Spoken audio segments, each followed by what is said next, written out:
ಓಂ ಗುರುಭ್ಯೋ ನಮಃ. ಅರ್ಕ ಮಹಾಗಣಾಧಿಪತಿಯ ನಮಃ. ಆತ್ಮಗುರುವೇ ನಮಃ. ಭದ್ರಕಾಳಿಯೇ ನಮೋ ನಿತ್ಯಂ. ಸರಸ್ವತಿಯೇ ನಮೋ ನಮಃ. ವೇದ ವೇದಂಗ ವೇದಾಂತ ವಿದ್ಯಾಸ್ಥಾನ ಬೇಯೋಚ.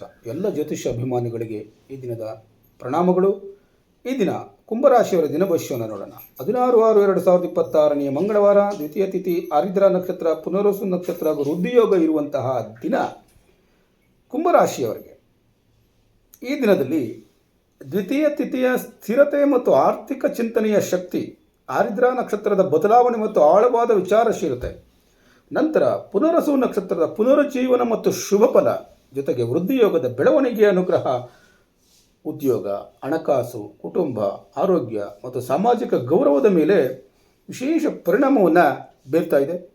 ಯಾವ ಕ್ಷೇತ್ರದಲ್ಲಿ ಲಾಭ ಉಂಟಾಗ್ತದೆ, ಯಾವ ವಿಚಾರದಲ್ಲಿ ಎಚ್ಚರಿಕೆ ಎನ್ನುವಂಥದ್ದು ಲಭ್ಯವಾಗ್ತದೆ ತಿಳಿದುಕೊಳ್ಳೋಣ ಬನ್ನಿ.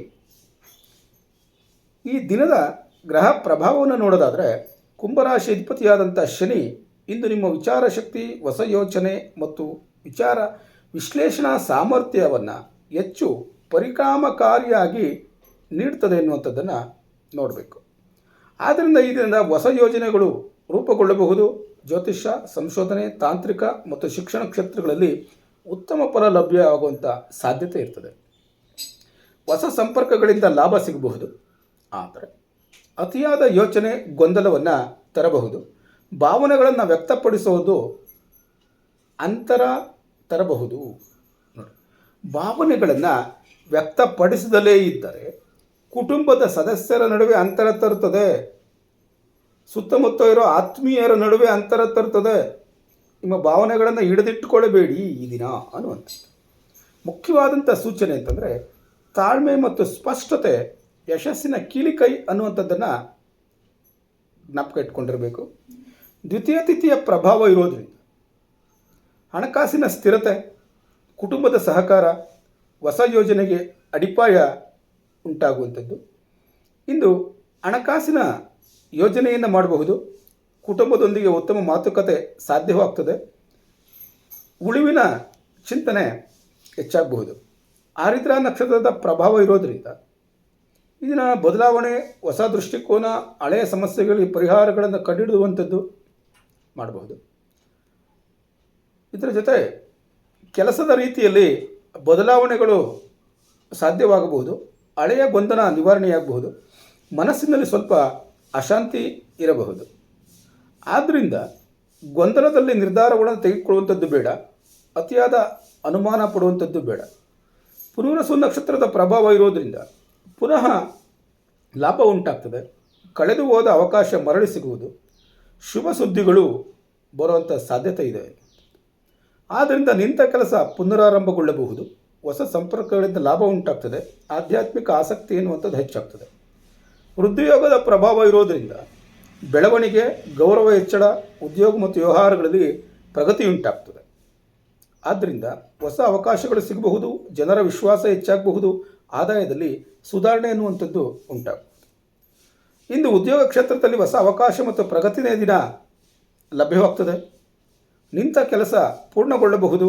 ಮೇಲಧಿಕಾರಿಗಳ ವಿಶ್ವಾಸ ಹೆಚ್ಚಾಗಬಹುದು. ಹೊಸ ಜವಾಬ್ದಾರಿ ಬರೋ ಸಾಧ್ಯತೆ ಇರ್ತದೆ.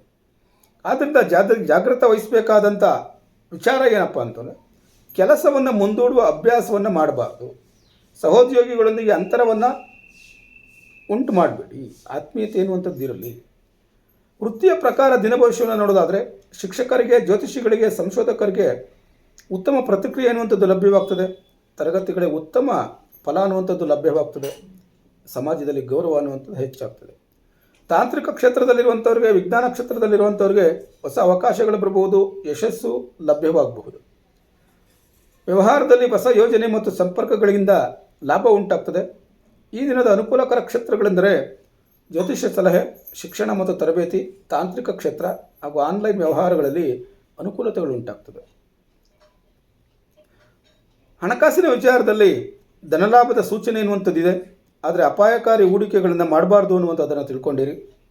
ಕುಟುಂಬ ಮತ್ತು ಕುಟುಂಬದಲ್ಲಿ ಸಹಕಾರ ಅನ್ನುವಂಥದ್ದು ಲಭ್ಯವಾಗ್ತದೆ. ಸ್ನೇಹಿತರ ಬೆಂಬಲ ಅನ್ನುವಂಥದ್ದು ಲಭ್ಯವಾಗ್ತದೆ. ಆದರೆ ಭಾವನೆಗಳನ್ನು ಮನಸ್ಸಿನಲ್ಲಿ ಹಿಡಿದಿಟ್ಕೊಳ್ಬೇಡಿ ಎನ್ನುವಂಥದ್ದನ್ನು ಹೇಳ್ತಾ ಇದ್ದೇವೆ. ಆರೋಗ್ಯದ ವಿಚಾರಕ್ಕೆ ಬಂದರೆ ಕಾಲಿನಲ್ಲಿ ಬಾಧೆ ಉಂಟಾಗ್ತದೆ. ನರದೌರ್ಬಲ್ಯ ಉಂಟಾಗ್ಬೋದು, ನಿದ್ರೆಯಲ್ಲಿ ವ್ಯತ್ಯಾಸ ಉಂಟಾಗ್ಬೋದು. ಆದ್ದರಿಂದ ಯೋಗ ಮತ್ತು ಧ್ಯಾನಕ್ಕೆ ಪ್ರಾಧಾನ್ಯತೆಯನ್ನು ನೀಡಿ ಸಹಕಾರಿಯಾಗಿರುತ್ತದೆ. ಪರಿಹಾರಕ್ಕೋಸ್ಕರ ಸುಬ್ರಹ್ಮಣ್ಯ ಸ್ವಾಮಿಯ ಪ್ರಾರ್ಥನೆಯನ್ನು ಮಾಡಿ. ಕೊನೆಗೊಂದು ಕಿವಿ ಮಾತು: ವಿವೇಕ, ತಾಳ್ಮೆ ಮತ್ತು ಹೊಸ ಯೋಜನೆಗಳಿಂದ ನಡೆದುಕೊಂಡರೆ ಬೆಳವಣಿಗೆ, ಲಾಭ ಮತ್ತು ಗೌರವ ದೊರೆಯುವ ಉತ್ತಮ ದಿನ ಇದಾಗಿರ್ತದೆ ಎನ್ನುವಂಥದ್ದನ್ನು ತಿಳ್ಕೊಂಡಿರಿ. ಈ ದಿನ ಭವಿಷ್ಯ ನಿಮಗೆ ಉಪಯೋಗವಾಗಿದ್ದರೆ ತಪ್ಪದೆ ಚಾನಲನ್ನು ಸಬ್ಸ್ಕ್ರೈಬ್ ಮಾಡಿ, ಶೇರ್ ಮಾಡಿ, ಲೈಕ್ ಮಾಡಿ. ನಾಳೆಯ ದಿನ ಭವಿಷ್ಯಕ್ಕಾಗಿ ಮತ್ತೆ ಭೇಟಿಯಾಗೋಣ. ಧನ್ಯವಾದಗಳು.